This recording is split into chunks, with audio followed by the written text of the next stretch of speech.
अभी कुछ ही दिनों में आप देखना आपकी आध्यात्मिक विचार शक्ति बढ़ जाएगी, आपका विवेक पवित्र हो जाएगा। पर ये अभी 1-2 दिन करोगे फिर भूल जाओगे। पहले हमको ये भ्रम था कि ये जितने विकार हैं जवानी के हैं, इसके बाद शांत हो जाते होंगे, फिर बाद में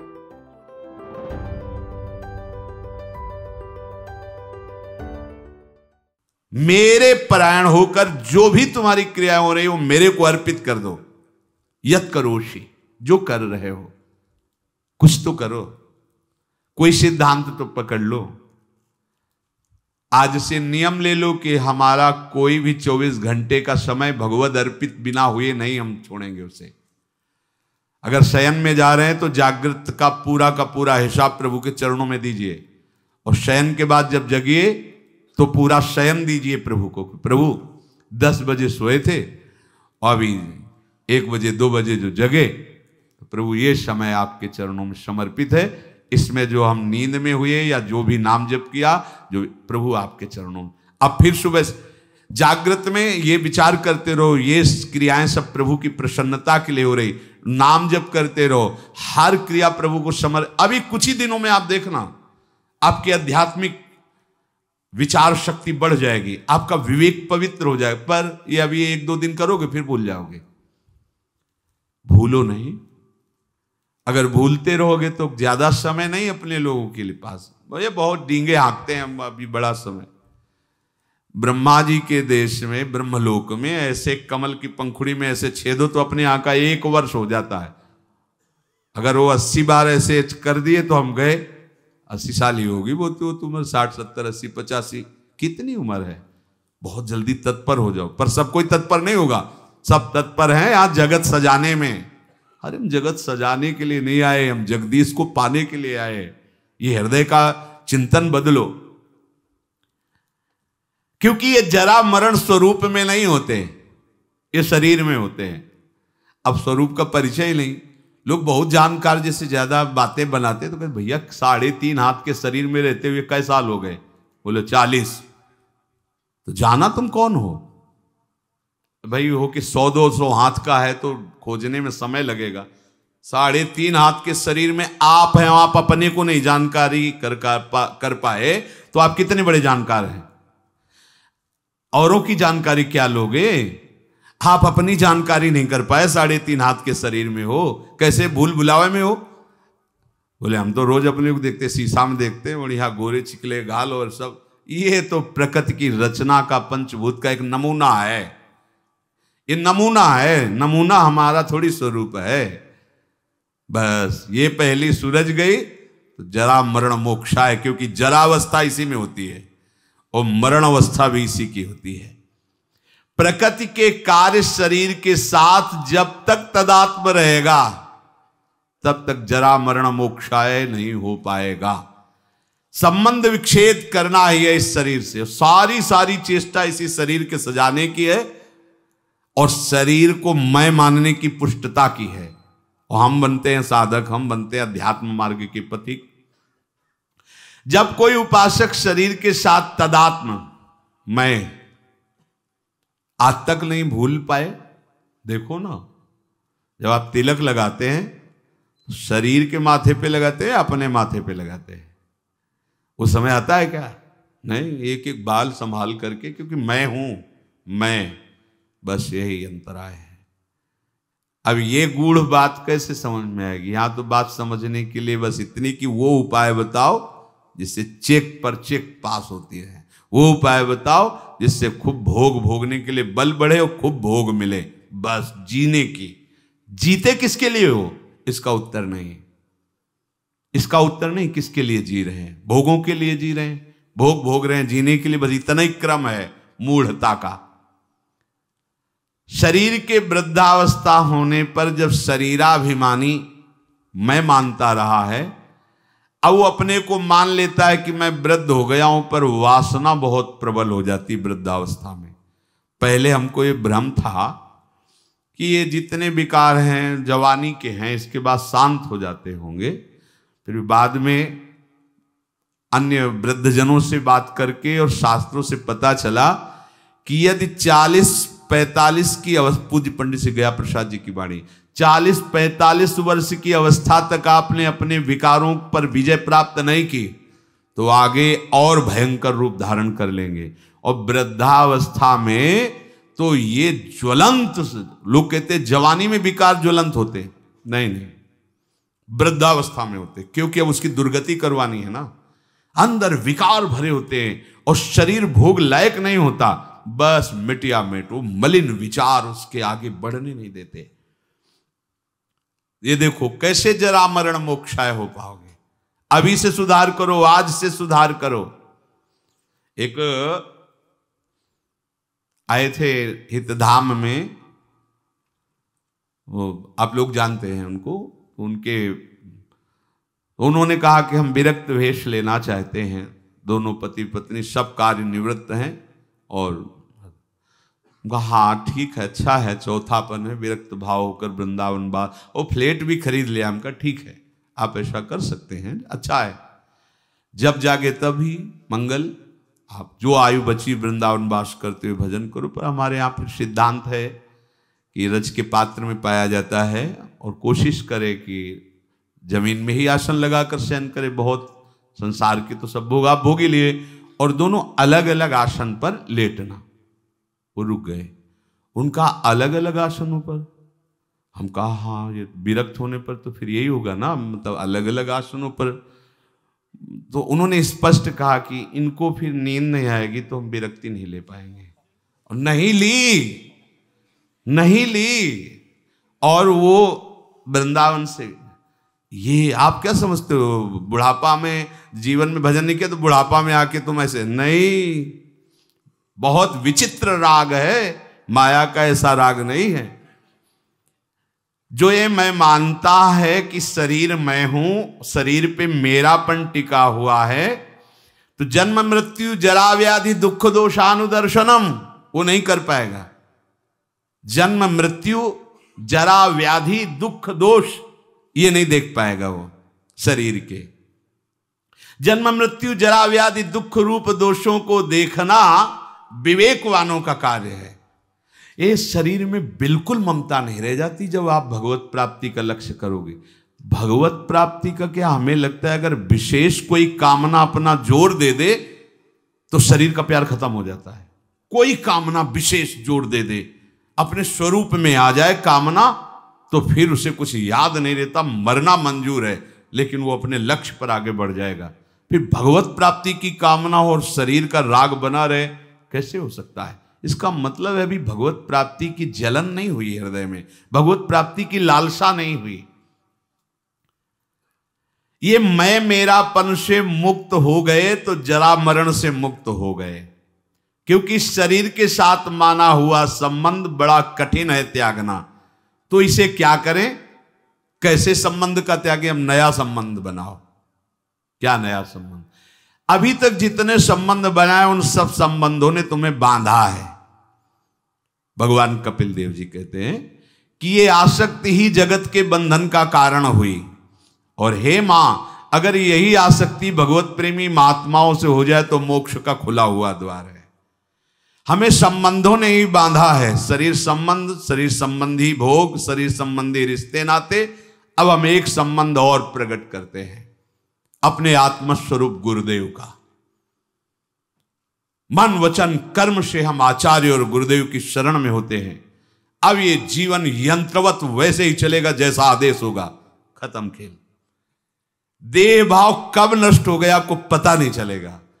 जिन वैराग्य की सीढ़ियों को लांघना विवेक के द्वारा बहुत कठिन पड़ता, बड़ा लंबा समय जाता, छोटी छोटी अवस्था में कोई ज्ञान नहीं है, उन वैराग्य की सीढ़ियों को आगे लांघते हुए निकल गए गुरु कृपा पात्र जन। हम अगर ये संबंध मान ले, प्रथम से वह गुरु के चरण, जिन या धर्म कहो सब करन, नाम प्रताप बताइयो।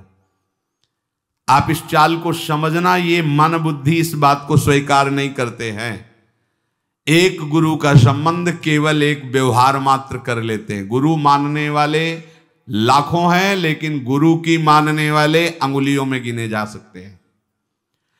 अपने मन वचन कर्म से ये ठान लो कि अब मेरा जीवन बिक गया, कोई अस्तित्व नहीं। गुरु ने नाम देकर मंत्र देकर खरीद लिया है, अब वो जैसा चाहेंगे वैसा चलेगा। ये सब ठीक हो जाएगा, सब ठीक हो जाएगा। जितने भी महापुरुष हुए हैं सबने गुरु महिमा का गान किया है। बिना गुरु कृपा के इस मैं और मेरापन से हटना बड़ा कठिन होता है। घूम घूम करके छाया रहता है। देख लो, यहां बैठे हो इसलिए देख सकते हो, देख लो जब से चले हो तब से अब तक मैं और मेरे के ही घेरे को नहीं पार कर पाए हो, देख लो। और जो जितना समर्पित है मैं मेरा का घेरा उतने उसका शिथिल होता चला जाता है। ये आत्मसमर्पण से सब ठीक हो जाएगा। हमारा प्रगट में शासन चाहिए, क्योंकि छवि तुम्हारे घर में विराजमान हो, कभी तुम्हें डांटी क्या? तुम्हारा जैसा मन आवे छवि के सामने करो, कर सकते हो। प्रगट में गुरु के सामने एक भी चेष्टा अगर प्रतिकूल की तो डांट पड़ जाएगी, सभा में तुम्हें गलती माननी पड़ेगी। लेकिन छवि के सामने यद्यपि वो वहीं भी विराजमान है, पर आपकी वृत्ति सुधरने के लिए छवि से काम नहीं चलेगा। प्रगट में चाहिए जो हमें दुलार भी करे और हमें शासन भी करे, और हम यंत्रवत चले, बस भगवत प्राप्ति हो गई। ऐसा ना होता तो भगवान श्री कृष्णचंद्र जो नीचे बैठते हैं, संदीपनी जी ऊपर बैठते हैं। संदीपनी जी कौन है? बोले भगवान के गुरु हैं। क्या पढ़ा रहे हैं? बोले वेद पढ़ा रहे हैं। वेद कौन है? बोले भगवान के श्वासों से निकले हैं। जाकी श्वास वेद श्रुति चारी, सो हरि पढ़े ये अचरज भारी। संदीपनी जी के गुरुदेव भगवान कुछ समय के लिए विक्षिप्त का स्वांग किया, पागल जैसे। जितने शिष्य थे सब भाग खड़े हुए, लवशंका फेंक रहे हैं, थूक रहे हैं, मार रहे हैं, ऐसा मनो पागल हो गए। ऐसा काफी समय तक ये उन्माद स्थिति रही उनकी। एक दिन शांत भाव में हुए तो देखा संदीपनी जी ही केवल पास में, तो उनका बेटा और सब कहां गए? बोले गुरुजी वो तो अपने घर चले गए। क्यों? क्योंकि आपकी चेष्टा ऐसी प्रतिकूल होती थी, मारना, थूकना, पेशाब फेंक देना, ऐसा, तो लोग तो सब और तुम क्यों नहीं गए? बोले गुरुजी फिर आपको भोग कौन लगाता, आपका स्नान कौन कराता, बस। तो क्या हमारी प्रतिकूल चेष्टा तुम्हारे प्रति नहीं हुई? गुरुजी अब हमारा जीवन ही नहीं है, वो जीवन तो आपका जीवन है। अब जैसा आप हो, तो हमें कुछ इसलिए बुरा नहीं लगा कि ना मेरा तन है, ना मेरा मन है, ना मेरा प्राण है। हमने तो आपके चरणों में समर्पित कर दिया। अब आप चाहे मारो या दुलार करो, इससे मुझे कोई मतलब नहीं, क्योंकि ये जीवन आपका है। आंसू आ गए गुरुदेव के, हृदय से लगाए। और बेटा, जिस परब्रह्म की उपासना हमने की, उपासना के बल से जिसका साक्षात्कार किया, वही ब्रह्म तुम्हारा शिष्य बनेगा करके। वही संदीपनी जी ऊंचे आसन पर बैठे और जगत गुरु भगवान श्री कृष्ण हाथ जोड़े नीचे बैठे, उनकी आज्ञा का पालन कर रहे हैं। चाहे शिव विरंच सम होई, गुरु बिनु भवनिधि तरे न कोई। क्यों? क्योंकि ज्ञान हो सकता है तुम्हें, चतुराई आ सकती है तुम्हें, लेकिन अहम की वृत्ति का नाश समर्पण से ही होता है। वो जब समर्पित हो गए, अब जैसे कह रहे हो वैसे हम चल रहे हैं। हम तो कुछ कर नहीं रहे, जो करवा रहे हैं, जैसे चला रहे हैं। अहम खत्म, दैन्यता तो मैं मेरापन गया। यही है बंधन का कारण, मैं और मेरा, अपना अस्तित्व, अपना अलग भाव। देह की सीमा में जब तक हम बंधे हैं तब तक महात्मा नहीं हो सकते। महात्मा का सर्वात्म भाव होता, सर्वात्म भाव। सब रूपों में मेरे आराध्य देव, या सब रूपों में मैं, ब्रह्मज्ञानी सब रूपों में मैं, भक्त सब रूपों में आराध्य देव। मामाश्रित यतन्तिते, जिसने मेरा आश्रय ले लिया, मेरे आश्रित होकर जब मैं साधन कराता हूं तो अभिमान नहीं होता। और जब उपासक स्वयं में कर्ता भाव लेकर यत्न करता है तो अभिमान छुपा पुष्ट होता रहता है। मैंने ऐसा कर लिया जिससे मुझे ऐसा अनुभव हुआ, और मैं ऐसा कर लूंगा जिससे मुझे ऐसा अनुभव होगा। ये सब अहम की धरा में होता है। और जब मेरा आश्रय ले लिया जाता है तो उसको ये अनुभव होता है कि प्रभु ने ऐसा कराया, तो ये अनुभव हुआ, प्रभु ऐसा करा लेंगे तो वो भी अनुभव हो जाएगा। उसके जीवन में सावधानी ये रहे कि आलस्य और प्रमाद ना आने लगे कि भगवान की कृपा से सब हो जाएगा तो भजन करने की जरूरत क्या है, गुरु कृपा से सब हो जाएगा, अब भजन करने की जरूरत नहीं। अच्छा चलो ठीक, तो फिर प्रमाद करके अन्य जो असाधन है वो भी करने की तुम्हारी रुचि नहीं होनी चाहिए। पक्का समझो बस इसी से हो जाएगा। पर होता क्या है, हम ये तो कह देते हैं कि भगवत कृपा से सब हो जाएगा, ये छोड़ दिया यहां और करने लगते हैं असाधन, फिर भगवत कृपा कैसे आप पर जागृत होगी। सच्ची कह रहे हैं, ये स्थिति छोटी मोटी नहीं कि आज से हम कुछ नहीं करेंगे। झांक के देख लीजिए, ये बहुत बड़ी परमहंस स्थिति है। कुछ नहीं, न शुभ ना अशुभ, न सत ना असत, ये साधारण है। कह देते कि सब भगवान की कृपा से हो जाएगा। हाँ ठीक है, बहुत बड़ी बात है ये, पर आप अब अपने शरीर और मन को प्रकृति में लगाएं, भोगों में लगाएं और फिर कृपा का आश्रय, गलत बात। इसीलिए कृपा पात्र वही है जो मन बुद्धि चित्त अहम पूरी चेष्टाएं जिनका आश्रय लिया उनमें लगा दिया जाए, उनके बल से ये लग जाएंगे। जो नित्य निरंतर प्रभु का चिंतन करता है, प्रभु का आश्रय लेकर के, तो उसका शरीराभिमान नष्ट हो जाता है, उसका कर्ता भाव नष्ट हो जाता है, स्थायी भाव उसके हृदय में आ जाता है भजन का। अभी अस्थाई है, थोड़ी देर भजन हुआ, थोड़ी देर विषय चिंतन हुआ, थोड़ी देर प्रभु अच्छे लगे, थोड़ी देर संसार अच्छा लगा। भगवद आश्रय लेकर हमारे हृदय में जो अब साधन की वृत्ति आ रही मेरे प्रभु दे रहे हैं, उनकी कृपा से हो रहा है, ऐसा मानकर पूरा प्रयत्न भजन में लगा दे तो देहाभिमान गलित हो जाता है, देह भाव रहित हो जाता है, स्थायी भजन की प्रवृत्ति जागृत हो जाती है। अगर अहम है तो साधना करने पर उसको भगवत प्राप्ति नहीं होती, क्योंकि अहम ही मूल है।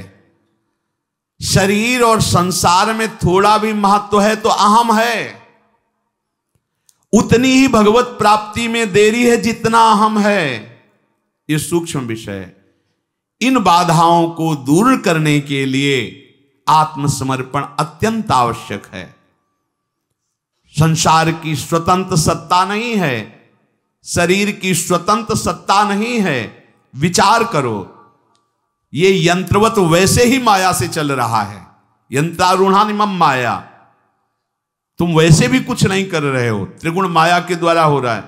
अब तुम ये स्वीकार कर लो कि प्रभु का मैं हूं, तो माया से त्रिगुणातीत भाव की तरफ आप बढ़ जाओगे। जो प्रभु का आश्रय लेकर के प्रभु के बल से यत्न करता है, उसका अहम गलित हो जाता है और प्रभु की कृपा से उसका साधन तीव्र हो करके उस जरा मरण मोक्षा स्थिति को प्राप्त हो जाता है। जब तक आप शरीर को मैं या मेरा माने हैं तो आप कह भले दें कि मेरे अंदर कोई इच्छा नहीं, पर आप इच्छा के ही आधार पर हैं।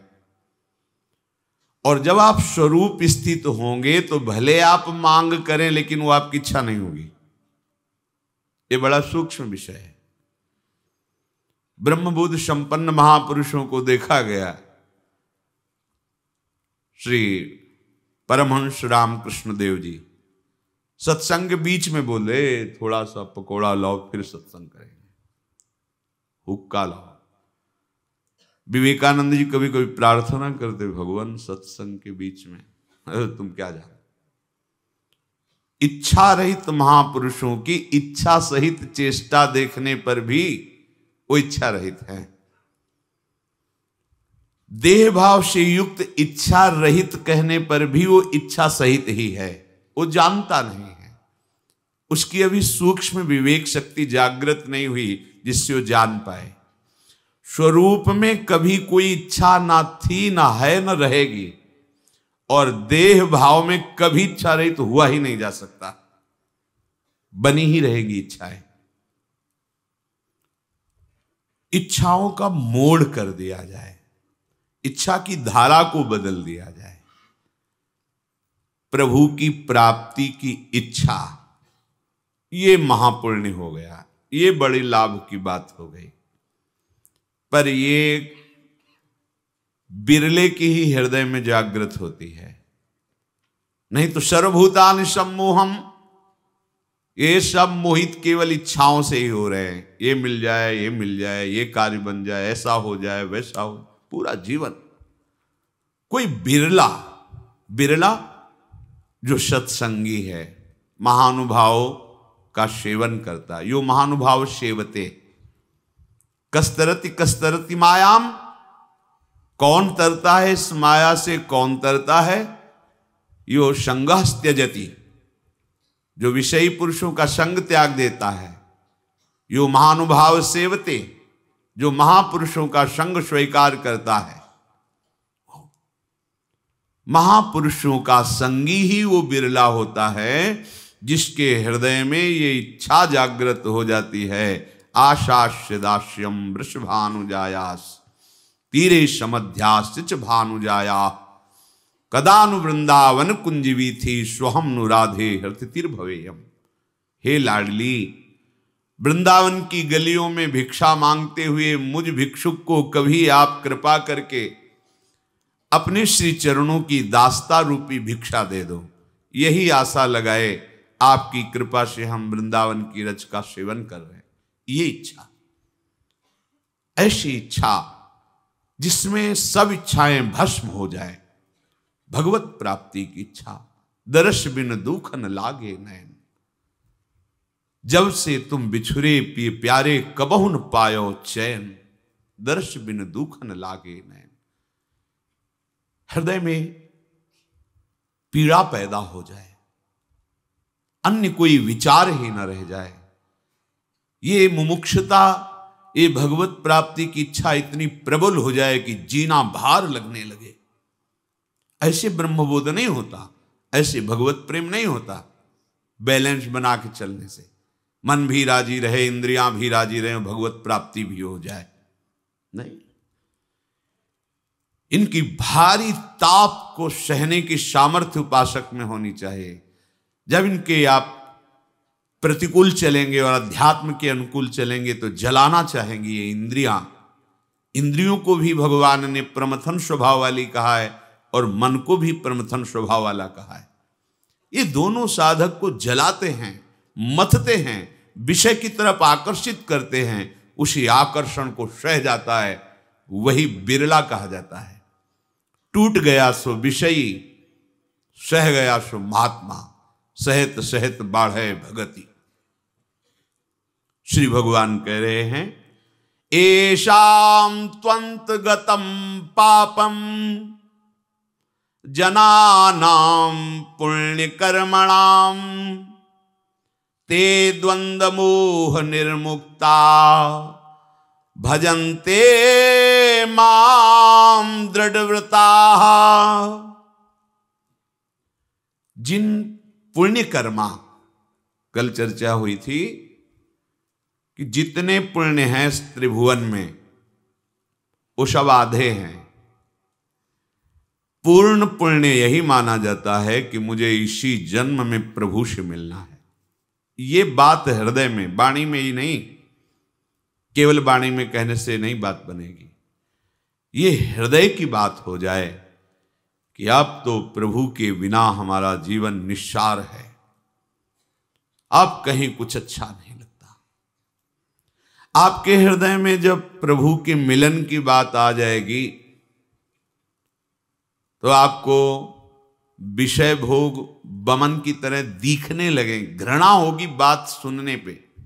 अलम विषय वार्तया नरक कोटि भी वत्सया। विषय क्रिया की तो बात जाने दो, विषय की बात सुनते ही आपके अंदर घृणास्पद भाव आ जाए। कैसी बात? अलम विषय बंद करो विषय वार्ता, जो करोड़ नरकों से भी घृणास्पद है। नहीं, विषय भोग, निद्रा, चैन से उसे नींद आती है? नहीं, नींद नहीं आती, क्योंकि नींद तमोगुण जनित विश्राम स्थिति होती है और उपासक तो त्रिगुणातीत लक्ष्य में स्थित हो चुका है, उसे नींद कैसे आएगी? रात का एकांत समय अपने आराध्य देव के लिए आंसू बहाता हुआ व्यतीत करता है उपासक। और वो बड़ा महामहिम भाव है। वहां तक पहुंचने के लिए हमें बहुत कुछ मिटाना होगा, बहुत कुछ हमें जलाना होगा। ये घर फूंक तमाशा देखना होता है, कुछ भी अपना ना रह जाए, कोई भी अपना बल ना रह जाए, न तपस्या का न भजन का। काहू के बल भजन को काहू के आचार, अपबल तपबल और बाहुबल चौथो बल है दाम। सूर किशोर कृपाते सब बल हारे को हरि नाम। ये अश्रु उसी के निकलते हैं जिसके हृदय में केवल बल महारानी जी का होता है। मेरे बल श्री वृंदावन रानी। एक एक वृत्ति से भजन होता है, एक एक वृत्ति से। भरोसा लाडली जी के गोरे चरणारविंद का। अब कोई और चिंतन नहीं रहा, तो जिसके चिंतन में जीवन समर्पित किया उसके अनुभव के बिना साफ सुनने लगता। कैसे नींद आ जाएगी? हंसी, ये हंसी मजाक कैसे उसको अच्छी लगेगी? उसका हृदय तो अपने प्रीतम के मिलन के लिए व्याकुल हो गया। हंसी मजाक कुछ अच्छा नहीं लगता। ये तो भगवत प्रेम की बात है। पूज्यपाद शिवड़िया बाबा जी महाराज जब स्वरूप बोध के लिए व्याकुल हुए, मुमुक्षुता बढ़ी, लगने लगा जीवन निस्सार है, क्या करूं, कहां जाऊं, किससे पूछूं, कैसे मुझे शरीर रहित स्वरूप का अनुभव हो। अभी तो जब चिंतन होता है तो यही पंचभूतों से रचित शरीर मैं हूं, मेरा है, ऐसा ही भान होता है। स्वरूप का तो अनुभव ही नहीं हो रहा। इतनी व्याकुलता बढ़ी, प्राण त्यागने की स्थिति आ गई। विचार किया शरीर को रख के क्या करेंगे जब बोध नहीं हो रहा। गंगा जी में इस शरीर का विसर्जन कर देते हैं। तैयार हो गए, लौकी का कमंडल था उसे भी फेंक दिया, अचला भी फेंक दिया। कगार से कूदने को उद्यत हुए, उसी समय फिर विवेक ने रोका। क्या इससे आत्मबोध हो जाएगा? फिर निराश हो गए। ऐसे ही मृत्यु दशा आती है प्रेमी उपासक में। जो सात्विक भाव प्रेम विकार है उनमें आखिरी मृत्यु, मरता नहीं है पर व्याकुलता उसकी मृत्यु जैसी होती है। तब भगवत साक्षात्कार होता है। जब जिया ना जाए, जैसे जल में कोई डुबो दे तो हम श्वास के लिए व्याकुल हो जाते हैं। अब न मिली तो प्राण निकल जाएंगे, बस ऐसी स्थिति। अब न मिली प्रियाजू तो प्राण निकल जाएंगे। ये स्थिति, ये किसी क्रियाओं से नहीं होती है, ये संबंध से होती है। संबंध आचार्य कृपा, गुरु कृपा से होता है। जो हमारी स्वामिनी हैं, जिनकी हम चरण दासता से युक्त हैं, उनको हमने देखा नहीं, उनसे हमने बात नहीं की। हमारा ये आज का भी दिन चला गया, आज की भी रात्रि चली गई, ऐसी व्याकुलता बढ़ती है। पर ये हमारी पाप प्रवृत्तियां और पाप वासनाएं पूर्व से दबी हुई अंदर एक परत की परत लगी हुई है। जो पाप है उसको नष्ट करना सहज है। बहुत विधान है तीर्थों में, अनुष्ठानों में कि ऐसे ऐसे पाप नष्ट हो जाते हैं। लेकिन पाप प्रवृत्ति, पाप वासना जड़ से नष्ट हो जाए, ये केवल प्रभु के ही हाथ की बात है। वही कृपा करके नष्ट करते हैं। यहां प्रभु कह रहे, एशाम त्वंत गतम पापम जनानाम पुण्य कर्मणाम ते द्वंद्व मोह निर्मुक्ता भजन्ते माम दृढ़ व्रताहा। दृढ़ व्रत लेकर के जो मेरा भजन करते हैं वो द्वंद्वों से मुक्त हो जाते हैं, या जो द्वंद्वों से मुक्त हो गए वही दृढ़ता पूर्वक मेरा भजन करते हैं। जो भजन मार्ग में जब चला जाता है तो हमारा हृदय ही हमारे प्रतिकूल होने लगता है। दूसरे की क्या कहे, क्योंकि बहुत जन्मों से संसार में राजी रहा है, चार मित्र हों, हंसी मजाक की बातें हों, इंद्रियों के अनुकूल भोग मिलता रहे, शरीर स्वस्थ रहता, जो हम इच्छा करें वो हमें प्राप्त होता, बस यही जीवन का परम लाभ मिलता यदि ऐसा हो जाता। सबकी इच्छा यही रहती है, हर शरीरधारी की यही इच्छाएं रहती है। उपासक इन्हीं इच्छाओं का मर्दन कर देता है। हमें किसी क्रिया का फल नहीं चाहिए, हमें किसी क्रिया की पूर्णता नहीं चाहिए। ये आगे चलकर समझ में आएगी आपको बात। हमें किसी क्रियाओं से कोई लेना देना नहीं। जब इस शरीर से नहीं तो इस शरीर की क्रियाओं से क्या लेना देना है। पर ये थोड़ा अध्यात्म की ऊंचाई की बात, इसलिए आपको समझ में नहीं आएगी। जब तक देहाभिमान है तब तक वो जिद बनी रहेगी, हमें एक क्रिया करना है, इस क्रिया का ऐसा, और ये क्रिया संपूर्ण हो जानी चाहिए। नहीं, सुख दुखे समान भाव, लाभ हानि समान भाव, पूर्णता पूर्णता समान भाव, जय पराजय समान भाव, यह हमारा अध्यात्म मार्ग है। दुख सुखे समय कृत्वा लाभा लाभौ जया जयौ, लाभ हो या हानि, पूर्ण हो या पूर्णता, जय हो या पराजय, सुख हो या दुख, हमको इन क्रियाओं से कोई लेना देना नहीं। बस आज्ञा पालन करते हुए समय हम व्यतीत कर रहे हैं। हम क्रिया के फल स्वरूप कुछ नहीं चाहते। शरीर से असत क्रियाएं ना हो इसलिए सत्क्रियाएं हो रही। हम प्रभु के संबंधी हैं, बस उस संबंध का जागरण हो जाए, स्वीकृति हो जाए और संबंधी मिल जाए, यही जीवन का परम लाभ है। हमारे संबंधी हैं प्रिया प्रीतम, श्यामा श्याम। हमारा सिद्ध संबंध है, किसी के करने कराने से नहीं है। हमारा सिद्ध संबंध प्रियालाल से है, बस उसी की स्वीकृति का सारा खेल है। उनकी स्वीकृति हमारे हृदय में ऐसे हो जाए कि अन्य स्वीकृतियां सब नष्ट हो जाए। हम करना चाहते हैं स्वीकृति, पर अन्य स्वीकृतियां मिटाना नहीं चाहते, बातें हैं। हम मीरा जी की तरह कहना चाहते हैं मेरे तो गिरधर गोपाल, लेकिन मीरा जी की तरह अन्य संबंधों को मिटाना नहीं चाहते।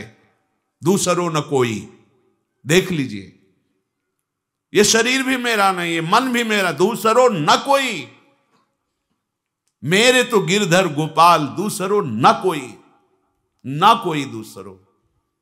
बहुत सूक्ष्म विषय है। स्थूल दृष्टि से देखो तो दूसरो न कोई, सूक्ष्म दृष्टि से देखो तो दूसरो न कोई, मेरे तो गिरधर गोपाल।